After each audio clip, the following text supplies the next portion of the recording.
Akhir-akhir ini banyak statement-statement kebencian yang ditujukan kepada kaum feminis. Seperti, ih SJW marah-marah mulu. Gak bisa masak bukannya belajar malah jadi feminis. Dan educate yourself. Atau pernah gak sih kalian dengar statement kayak, kalau mau setara jangan suruh laki-laki angkat galon lagi ya. Feminisme tuh cuma pengen perempuan lebih berkuasa. So edgy banget deh ikut-ikutan feminis. Yap, kalimat-kalimat tersebut sering kita temui di sosial media atau bahkan kita dengar secara langsung.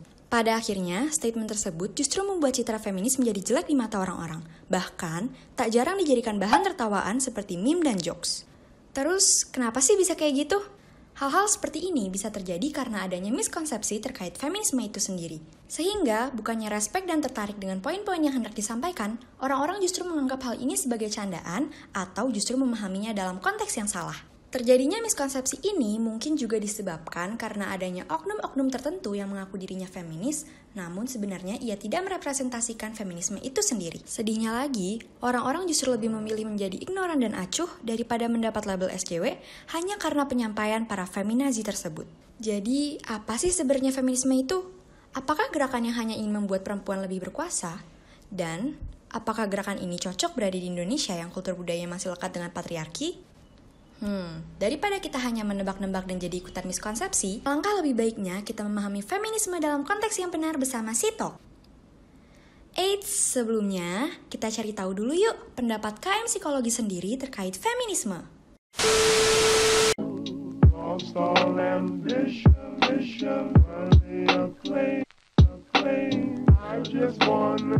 Feminisme merupakan suatu gerakan sosial, politik, dan ekonomi yang mendukung kesetaraan gender dalam mendapatkan hak-hak perempuan dalam berbagai bidang seperti bidang ekonomi, politik, dan sosial ataupun pribadi. Menurut saya, feminisme merupakan salah satu gerakan paling penting bagi kaum perempuan karena dengan adanya gerakan feminisme membantu para perempuan untuk mendapatkan pendidikan yang lebih tinggi, mendapatkan pekerjaan, hingga mendapatkan kemudahan dalam pekerjaan seperti adanya cuti hamil ataupun cuti menstruasi. Menurut saya pribadi, feminisme merupakan sebuah gerakan yang bertujuan untuk kesetaraan gender. Jadi kedudukan antara laki-laki dan perempuan itu sama. Jadi feminisme adalah suatu gerakan yang dimulai oleh para perempuan sekitar abad 18 atau 19. Gerakan ini sendiri memiliki tujuan, yaitu para perempuan memiliki kesetaraan dengan laki-laki. Jadi para perempuan ini menuntut adanya kesetaraan antara mereka dan laki-laki. Kesetaraan apa saja itu? Bisa dalam kesetaraan pendidikan, kesetaraan ekonomi, kesetaraan kesempatan kerja, kesetaraan sosial, dan pada umumnya kesetaraan gender antara para perempuan dan laki-laki dalam hal apapun itu, baik hak ataupun kewajiban. Yang awalnya gerakan ini hanya dimulai oleh para perempuan, tapi sekarang para laki pun ikut mengikuti gerakan ini demi tercapainya suatu kesetaraan gender itu sendiri.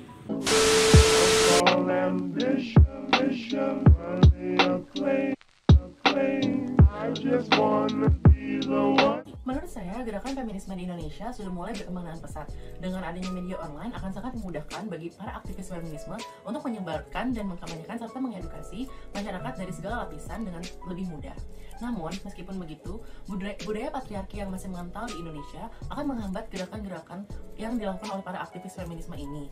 Seperti masih banyak stigma-stigma kepada perempuan yang mengatur cara berpakaian perempuan, atau misalkan cara perempuan dalam beraktivitas sehari-harinya. Maka dari itu masih banyak PR yang dilakukan bagi para aktivis feminisme maupun kita seluruh lapisan masyarakat untuk mengedukasi lebih dalam dengan menggunakan pendekatan yang tepat apa itu feminisme, sehingga gerakan feminisme ini bisa terus berkembang secara pesat.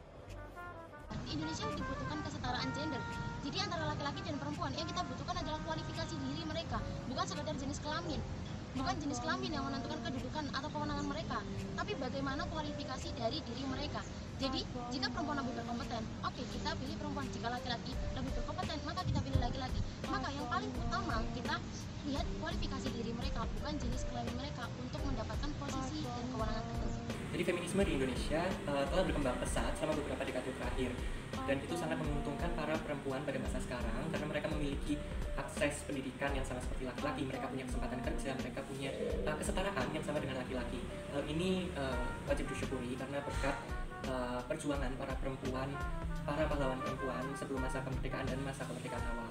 Meskipun begitu, dinding-dinding patriarki di Indonesia tidak mudah dirobohkan karena itu sudah mengakar jauh selama beratus-ratus tahun. Jadi kita tidak bisa merobohkan begitu saja, tetapi kita bisa mulai mengajak para orang-orang yang masih memiliki pikiran patriarki untuk mengurangi pikiran tersebut, karena wanita dan pria memiliki kesempatan yang sama. Meskipun begitu, tidak hanya feminisme yang biasa yang ada di Indonesia, tapi juga ada feminis radikal. Hal itu sangat mengganggu juga karena feminis radikal ini tidak hanya menginginkan kesetaraan gender, tapi mereka ingin wanita pada di puncak dari segala-galanya. Nah, dari opini-opini KM tadi, mana sih yang benar? Daripada bingung, yuk langsung aja kita tanya pendapat dari Dr. Ike Herdiana MPSI Psikolog tentang feminisme. Jadi feminisme ini adalah sebuah gerakan, ya, dan ideologi, ya, di mana di situ ada aktivitas kita memperjuangkan kesetaraan, gitu ya, untuk perempuan, ya, dalam bidang politik, ya, kemudian ekonomi, pokoknya dalam semua lini kehidupan, gitu ya, dalam bidang budaya, ya, kemudian baik itu dalam konteks ruang pribadi, ya, maupun ruang publik. Kalau kita membaca atau lihat, ya, perkembangan sejarahnya, ya, dari feminisme ini, ya, sebagai sebuah gerakan dan ideologi, kita mungkin akan mendapati beberapa fenomena, ya, yang diangkat terutama terkait dengan termarginalkannya perempuan, gitu ya, selama beratus-ratus tahun, gitu ya, kan ya bisa dikatakan berabad-abad, gitu ya, dan itu kemudian direspon oleh gerakan feminisme ini, ya, kurang lebih pada kalau nggak salah sekitar abad 19, gitu. Yang itu perjalanannya historisnya itu sudah sangat lama sebelum abad 19, ya, bagaimana perempuan diperlakukan di rumah, ya, bagaimana perempuan diperlakukan di dalam ruang publik, ya, seperti misalnya keterlibatannya di dalam kegiatan-kegiatan sosial. Bahkan yang paling dicatat itu adalah ketika perempuan tidak diberi kesempatan untuk berkiprah di politik, gitu ya. Itu juga menjadi trigger, ya, menjadi pemicu bahwa perempuan ini dianggap tidak layak, gitu ya, ada di ruang publik, ya, untuk bisa diketahui oleh semua orang kiprahnya seperti apa. Sebagai sebuah ideologi, feminisme ini juga banyak dipersepsi macam-macam, gitu ya, banyak dipersepsi dengan beragam sudut pandang. Padahal kalau kita melihat lagi dari sejarahnya, ya, gerakan feminisme ini kan bukan ideologi yang menyebar hal-hal yang negatif, gitu ya, seperti kebencian dan lain-lain, gitu ya. Justru yang diharapkan atau yang menjadi tujuan kenapa feminisme ini dibangun atau dibentuk adalah sebagai respon terhadap perlakuan masyarakat sendiri, gitu, terhadap perempuan selama ini, gitu ya. Baik itu nanti diperberat oleh misalnya, ya, beberapa histori yang juga misalnya terkait dengan kultur, gitu ya. Nah, itu nanti akan memperberat bagaimana gerakan ini juga bisa terus digaungkan, gitu ya. Jadi tidak ada maksud untuk membenci atau mendiskreditkan pihak-pihak tertentu, gitu ya. Justru kita ingin ada perlakuan yang setara, gitu ya, terhadap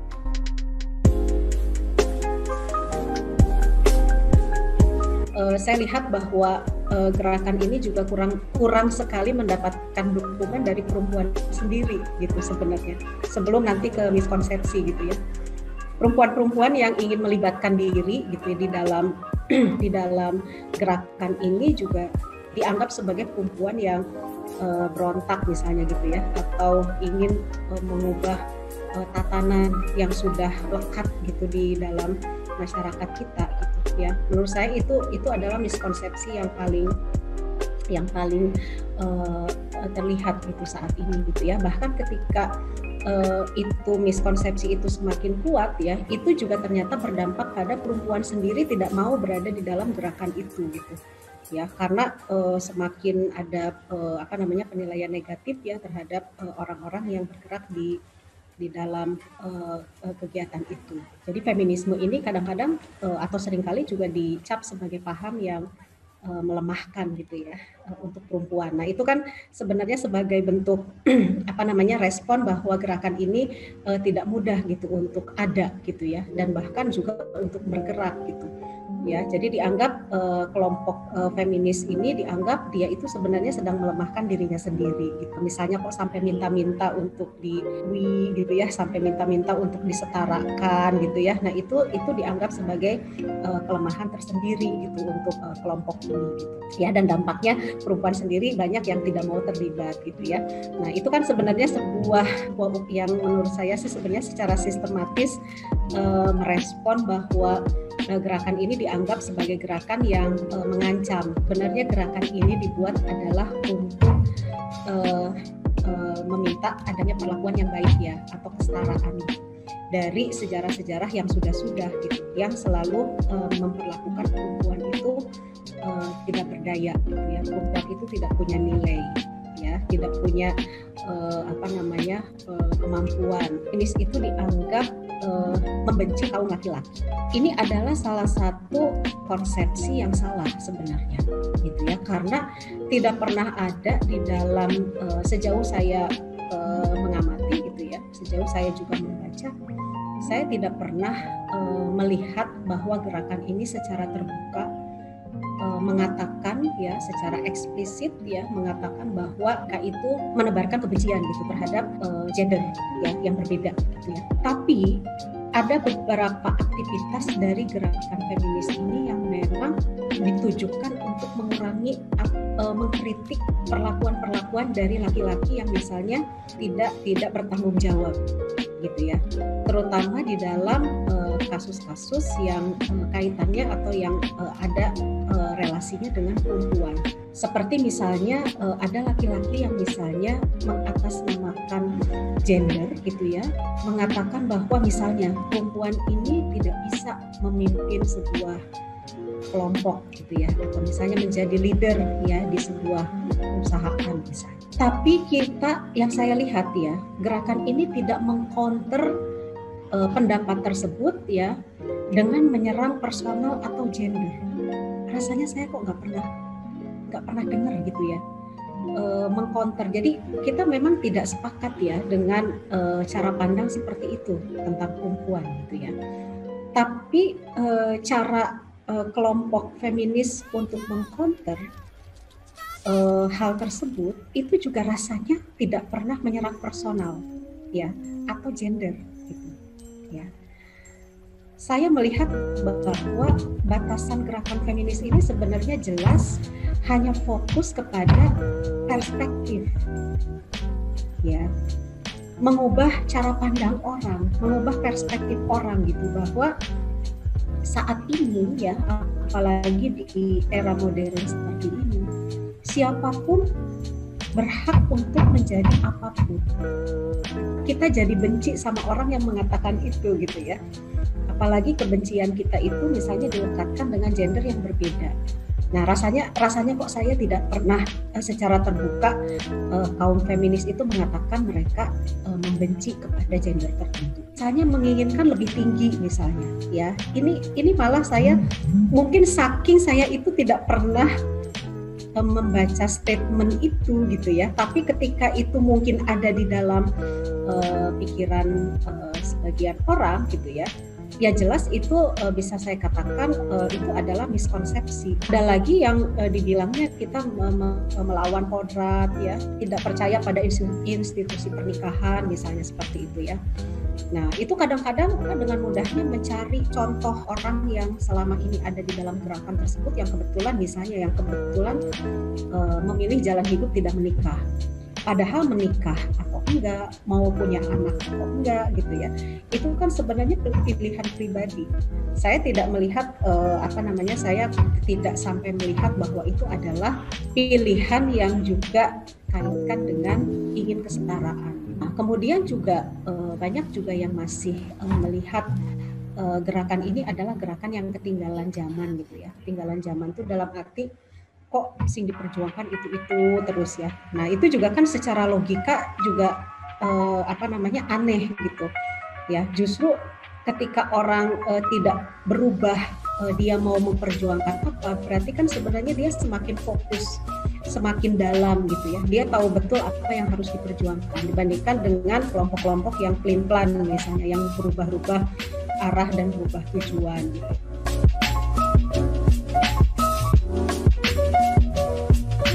itu kan sebenarnya sudah melekat sekali gitu ya di dalam masyarakat kita gitu ya. Disosialisasi dari generasi ke generasi gitu ya, dan tentunya juga bukan hal yang mudah untuk mengubah gitu. Saya mungkin lebih suka kita tidak mengubah gitu, karena mengubah itu pasti sulit sekali gitu ya, tidak bisa lah, saya bilang nggak bisa lah diubah gitu ya, kultur tersebut gitu, karena sudah diturunkan ya dari generasi ke generasi, dan juga disepakati menjadi sesuatu hal yang dapat mengatur tatanan kehidupan gitu di dalam masyarakat kita gitu ya, budaya itu. Tantangan kita ini dari masyarakat yang patriarki itu adalah sebenarnya meruntuhkan tembok stereotipnya. Di dalam teori psikologi sosial, stereotip itu kan bisa memunculkan prasangka gitu. Nah, itulah yang terjadi juga di dalam masyarakat kita. Muncul prasangka terhadap perempuan, muncul prasangka terhadap laki-laki, sehingga semakin melanggengkan bahwa laki-laki dan perempuan itu dianggap berbeda ya, jadi tidak bisa disetarakan. Nah, kaitannya sebenarnya begitu gitu dari patriarki. Nah, sementara spiritnya perjuangan feminis itu adalah justru ingin mencari kesetaraan itu. Nah, kalau kita dari kecil udah kayak gitu ya, dibesarkan dengan cara seperti itu ya, rasanya gimana gitu ya. Saya kok melihat ini akan seperti mencari jarum di tumpukan jerami gitu ya. Jadi susah sekali ketemunya gitu ya. Kalau saya justru lebih melihat budaya patriarki dengan ideologi feminisme ini mungkin bisa berjalan beriringan aja gitu. Tidak saling menghilangkan satu sama lain. Karena spiritnya pun sebenarnya bukan spirit yang mengarah kepada personal gitu ya, tapi justru ingin harmoni gitu.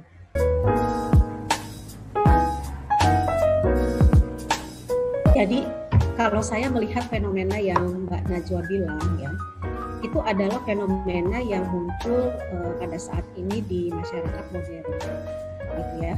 Di masyarakat modern yang bayarin udah bukan laki-laki, perempuan juga boleh ya. Yang angkat galon, yang benerin genteng ya, yang benerin listrik ya, itu juga sekarang udah mulai perempuan ya. Itu konsekuensi dari konteks saat ini ya, bahwa masyarakat kita sekarang berada di dalam era masyarakat modern gitu ya. Dan yang saya lihat ya pada masyarakat modern ini, ide-ide feminisme justru lebih mendapat tempat gitu menurut saya ya. Meskipun sebenarnya masih harus terus berjuang ya ketika berada di dalam konteks masyarakat konvensional gitu ya, yang masih kuat dengan nilai-nilai patriarki tadi.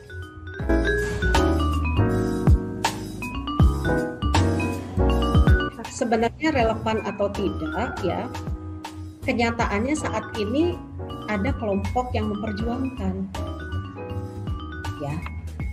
Jadi kalau misalnya mau relevan kayak mau enggak gitu, kenyataannya kita ada yang berjuang kan saat ini gitu. Atau orang-orang yang sedang memperjuangkan ideologi ini itu sudah banyak melakukan pendekatan yang ilmiah dengan melakukan riset-riset ya tentang gender dan kesetaraan gitu ya. Kembangan ini sebenarnya menurut saya sih menjadi angin segar gitu ya, untuk membuktikan bahwa feminisme ini sebenarnya bukan sekedar retorika, sekedar berkoar-koar ya, bicara gitu ya, mengkritik sana sini gitu ya. Saya sekarang melihat banyak yang sudah mengembangkan ke cara-cara yang lebih bisa diterima. Wah, penjelasan dari Bu Ike insightful banget ya. Setelah mendengarkan opini dari KM Psikologi dan pemaparan dari Bu Ike, pendapat kamu sendiri tentang feminisme gimana nih? Kita diskusi di kolom komentar yuk!